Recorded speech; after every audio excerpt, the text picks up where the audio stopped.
내 인생을 보면 알 수 있어요. 요즘에 내가 이렇게 삭막해져 있고, 내가 은혜가 없고, 내가 참 비판이 많아지고, 원망이 많아지고, 내 안에서 그런 말씀을 갈구하는 마음도 없고, 예배에 대한 갈급하는 그런 마음도 없다 한다면, 내가 지금 마음이 갈라져 있는 상태인 거예요. 여러분이 갈라진 상태에서 필요한 것은 생수의 근원인 것입니다. 그것은 세상이 주는 물 한 방울이 중요한 것이 아니라 생수의 근원이 여러분 가운데 있지 않으면 여러분 인생은 가면 갈수록 더 갈라질 것이에요. 가면 갈수록 더 갈라져서 이제는 물 한 방울까지는 안 되는 거예요. 그래서 더 많은 인정과 더 많은 돈과 더 많은 인맥과 더 많은 것들을 내가 가지지 않으면 더 갈급해하면서 죽을 수밖에 없는 것, 그런 인생, 그것이 이 세상 가운데 살아가는 대부분의 인생이라고 하는 것입니다. 여러분, 우리가 교회 다니면서 예수님을 믿으면서 그런 인생을 사는 것처럼 어리석은 게 어디 있겠습니까? 저는 여러분의 인생이 어리석은 인생 되지 않기를 소망합니다. 저는 여러분의 인생이 정말 주님께서 주시는 축복된 삶을 살아갈 수 있는 여러분의 인생 되시기를 주님의 이름으로 축원합니다. 아멘. 이렇게 축복된 인생에 대해서 이제는 하나님께서 말씀하십니다. 너희가 언약을 지키면 이런 사람이 될 것이다 라고 말씀하는 것입니다. 여기서 언약을 지키면 이라고 하는 것은 이전에 언약을 말씀하신 것이 아니라 자, 이제부터 내가 언약을 말할 거야 라고 말하는 것입니다. 그래서 하나님께서 먼저 어떤 축복의 사람이 될 것인가를 말씀하신 그 다음에 하나님께서 이제 언약을 말씀하십니다. 십계명을 말씀하시고 그 다음에 이제 하나씩 이스라엘 백성들을 향한 이제 축복의 언약의 말씀들을 한다라고 하는 것이죠. 그러면 언약 가운데 사는 사람들에게 주어지는 축복은 무엇이겠습니까? 하나님께서 이스라엘 백성들에게 이렇게 전해라 라고, 너희가 언약을 지키면 이렇게 된단다 라고 세 가지를 우리에게 말씀해 주고 있습니다. 첫째를 보니까 너는 내 소유가 된다라고 하는 것이에요. 여러분, 모든 민족 중에서 내 소유라는 이 말은 다른 이들과 하나님께서 분명히 다르게 하시겠다라고 하는 하나님의 작정이라고 하는 것이죠. 내가 너를 다른 사람들과 같이 내버려두거나 무관심하게 내가 너를 대하지 않을 것이다 라고 하는 것입니다. 여러분, 하나님께서 자기의 자녀들에 대해서 말씀하시기를 내가 무관심하지 않을 거라는 거예요. 내가 무관심하게 대하지 않을 거라는 거예요. 난 너를 보고 있다는 거예요. 난 너와 함께 있다는 거예요. 판단하기 위해서, 정죄하기 위해서 보는 것이 아니라 내가 위로해 주기 위해서, 축복을 주기 위해서, 내가 그 안에서 은혜를 부어주기 위해서 그렇게 내가 너를 지금 보고 있다는 거예요. 그래서 내가 너를 보고 있으니까 그러면 그 너가 할 일은 무엇이겠습니까? 그냥 오면 되는 거예요. 하나님은 줄 준비를 다 마쳤어요. 그래서 줄 준비를 하고 계시면서 이제 보고 계시는 거예요. 그러면 오기만 하면 줄 준비를 하고 계시는데 문제는 안 봐요. 안 와요. 다른 데를 봐요. 그래서 하나님께서 참 마음이 아프시는 거예요. 주님께서 여러분을 내 소유라고 말씀하십니다. 내 관심의, 내 사랑의 범위 안에 내가 너를 두고 있다라고 주님께서 말씀하고 있으십니다. 여러분, 언제나 마음이 어려울 때마다, 또 힘들 때마다, 또 답답할 때마다, 또 기쁠 때에도 언제나 여러분의 주인 되시는, 주권자 되시는 주님께 찾아가셔서 그 주님 앞에 주님과 더불어 함께 기쁨을 누리시고 또 어려울 때 위로를 받는 그런 여러분의 인생 됐으면 좋겠습니다.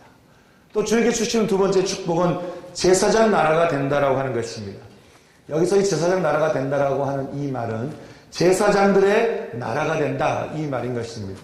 다시 말하면 여러분, 제사장은 어떤 것이겠습니까? 이것은 이스라엘은 보게 되면 온 열방 가운데서 제사장의 역할을 하기를 하나님께서 원하셨죠. 그래서 그들은 열방을 하나님께로 인도해야 하고 때에 따라서는 열방을 향해서 하나님의 말씀을 선포해야 하는 그런 족속으로 하나님께서 선택하셨습니다. 다시 말하면 제사장들의 나라가 된다, 제사장이 된다라고 하는 것은 이제는 우리가 하나님의 은혜 가운데 있을 뿐 아니라 이제는 내가 다른 모든 사람들에게 은혜의 통로로 쓰임을 받는다라고 하는 것입니다. 내가 내 주변 사람들에게, 내 가족에게, 내 직장에 있는 사람들에게, 내 학교에서 함께 있는 내 친구들에게 내가 은혜의 통로가 된다고 하는 것입니다. 내가 축복의 통로로 하나님께서 나를 쓰신다라고 하는 것입니다. 그래서 내가 어디를 가든지 나를 통해서 은혜가 흘러가는 거예요. 나를 통해서 축복이 흘러가는 거예요. 나를 통해서 참 아름다움이 흘러가는 것입니다. 이것이 하나님께서 언약을 지키는 자에게 주시는 축복이라고 하는 것이죠. 또 세 번째 말씀하시기를 너희가 거룩한 백성이 되리라 라고 말씀하고 있는 것입니다. 하나님의 성품이 거룩이죠. 여러분 그 성품으로 만들어진 것이 바로 우리들입니다. 그래서 여러분 우리가 하나님 앞에 나가게 될 때 우리가 회복되게 되는 성품이 바로 거룩인 것입니다. 거룩이라고 하는 것은 구별하다 또 이렇게 분별하다라고 하는 뜻으로 우리가 생각해 볼 수 있죠. 이스라엘이 제사장의 나라로 살아가려면 다른 민족처럼 그렇게 살 수가 없었습니다. 그들의 삶의 방식과는 분명히 다른 삶을 그들이 추구해야 한다라고 하는 것이죠. 그것은 바로 하나님의 말씀을 따라 살아가는 것입니다. 여러분, 이 어두운 세상 가운데서 우리가 그대로 어두운 세상의 그 방식과 그 습관과 그리고 어두운 방식의 모든 행동 양식을 따라서 우리가 살아간다고 하면 여러분 우리가 어떻게 거룩한 백성으로 살 수 있겠습니까? 중요한 것은 우리가 어두운 이 세상의 방식들과 습관들을 배우는 것이 아니라 우리는 빛의 삶과 빛의 방식과 빛의 습관들을 우리가 배워가서 그렇게 빛의 사람으로 살아가는 것이 우리의 삶이 되어야 된다고 하는 것이죠. 그런데 우리가 예수를 믿게 되면 언약 가운데 있게 되면 우리가 이 거룩한 백성으로 우리가 자연스럽게 그렇게 변해가는 그런 모습을 우리가 보게 된다고 하는 것입니다. 자, 요 근래 참 안타까운 소식을 보니까 강원도를 보니까요. 강원도에서도 학생인권 조례안이 통과가 될는지 어떤지 모르겠지만 거기서도 동성애를 인정하자고 이렇게 붐이 일어난 것을 제가 듣게 되었습니다. 참 안타까운 이야기인 것이죠. 만약에 여러분이요 그런 강원도에서 이제 교사가 됐어요. 그러면 또 그런 같이 의논하는 자리가 되었습니다. 만약에 여러분이 그런 자리에서 그냥 내가 거기서 그냥 묻혀간다. 세상이 그런 대로 내가 하면 말한들 뭐가 소용이 있겠나 라고 여러분이 그냥 잠잠히 있게 되면 어떻게 되겠습니까? 그러면 동성애법이 통과되는 것입니다. 그러면 온통 세상에 동성애자들로 더 늘어나는 것입니다. 하나님께서 참 지극히 싫어하는 몇 가지가 있습니다. 그 중에 하나가 지극히 싫어하는 것 중 하나님께서 말씀하시는 그것이 바로 동성애인 것이죠. 그러면 우리가 동성애에 대해서 어떻게 해야 되겠습니까?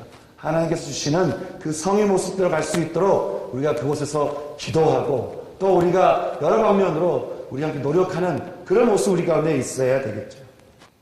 이렇게 모든 각 영역별로 우리가 그곳에 가서 있는 그 영역에서 정말 하나님 나라를 세워가는 그런 거룩한 백성들이 이 세상에 너무나 많이 필요한데 너무나 없는 거예요. 그냥 세상의 어둠 따라 가는 것입니다. 어둠에 따라 같이 흘러가 버리는 것입니다. 그러면서 내가 혼자 뭘 한다고 한들 뭘 얼마나 변할 수 있겠어 라고 생각을 한다라고 하는 것이죠. 여러분 인생 어떻게 살면 되겠습니까? 정말 이 어두운 세상 가운데 내가 거룩한 백성으로 제사장의 나라로 또 하나님의 소유된 사람으로서 다시 말하면 예수의 제자로서 그렇게 빛된 사람으로서 그런 인생 살아가는 것 주님께서 원하시는 주님께서 우리에게 주시고자 하는 축복된 인생이라고 할 때 우리가 그런 인생 살아야 되지 않겠습니까? 저는 여러분의 인생이 그런 인생 되기를 진심으로 소망합니다. 그러려면 우리에게 중요한 것은 언약을 알고 언약을 지키고 언약을 따라가는 것이 이제 우리에게 중요하다라고 하는 것입니다. 여러분 그 언약을 볼 때 이제 이 다음 말씀부터 이제 10계명이 나오고 그리고 한 말씀이 나오기 시작합니다. 제가 오늘 말씀을 준비하면서 그런 마음 들었어요. 오늘 이제 오후 예배부터 우리 교회가 전체적으로 대부흥회가 일어나게 됩니다. 참 그 예배를 두고 제가 기도하면서 참 그런 마음이 드는 거예요. 청년은 청년이고 그 예배는 그 예배고 이렇게 분리되는 것이 아니라 여러분도 성복기 교인 아니겠습니까? 그러면 하나님께서 이 교회 안에 주시는 그 축복의 그 예정 가운데 우리 역시 있다는 거예요. 그러면 제가 참 말씀을 보면서 너무나 감사한 마음이 드는 것은 우리가 이 다음부터 목사님께서 우리에게 주시는 모든 말씀들, 그 말씀들을 오늘 오후부터 그리고 내일, 모레, 글패 우리가 이 말씀을 들으면서 부흥성의 가운데 들려지는 그 말씀을 들으면서 우리가 우리에게 들려지는 그 언약의 말씀들을 우리에게 주어지는 것을 우리가 들을 수 있다고 하는 것이에요. 그러면 그 언약의 말씀을 붙들고 그 언약의 말씀을 내가 지키고 언약의 말씀 앞에서 내가 엎드려 기도하게 될 때 그때 하나님께서 우리에게 어떻게 하신다고 하십니까? 우리가 있는 그곳에서 하나님의 소유로서 제사장의 나라로서 그리고 거룩한 백성으로 우리를 세우신다라고 하는 것이죠. 저는 이 하나님께서 우리를 세우시고자 하는 그런 축복된 가운데 여러분 모두가 다 함께 이 길을 갈 수 있는 은혜가 있으시기를 소망합니다. 아멘. 아멘. 하나님께서 주시는 이 말씀을 우리가 좀 기억하시면서 함께 우리가 모세의 삶을 또 우리 기억하시면서 또 축복의 삶을 또 기억하시면서 함께 우리가 이 시간에 기도했으면 좋겠습니다. 한 가지 두고 기도하겠습니다. 오늘 말씀에는 불과 1년 전까지만 해도 인생이 절망이었던 한 노인의 모세, 그 모세가 하나님 앞에 엎드려서 하나님의 은혜를 받고 하나님의 축복을 받아서 거룩한 백성이요 하나님의 소유요 제사장의 나라가 되었어. 그렇게 큰 축복 가운데 하나님의 지도자로 신의 산에 올라와 있는 모습을 우리가 보게 됩니다. 불과 1년 전에는 그러지 않았습니다. 불과 1년 전에는 그는 실패자였습니다. 불과 1년 전에 그는 아무런 소망이 없는 사람이었습니다. 하지만 예수 이름을 붙들고 하나님 앞에 엎드려서 내 인생의 모든 것을 주께 다 내어드렸을 때 그의 인생은 1년 뒤에 놀라운 인생으로 변화되게 되었습니다. 여러분 어느 순간에 계시겠습니까? 1년 전입니까? 아니면 1년 후입니까? 여러분 어느 곳에 계시겠습니까? 절망 가운데 계시겠습니까? 아니면 하나님께 여러분의 인생을 맡겨드리고 내어드리고 희망 가운데 서 계시겠습니까? 그래서 여러분의 선택이 달려 있습니다.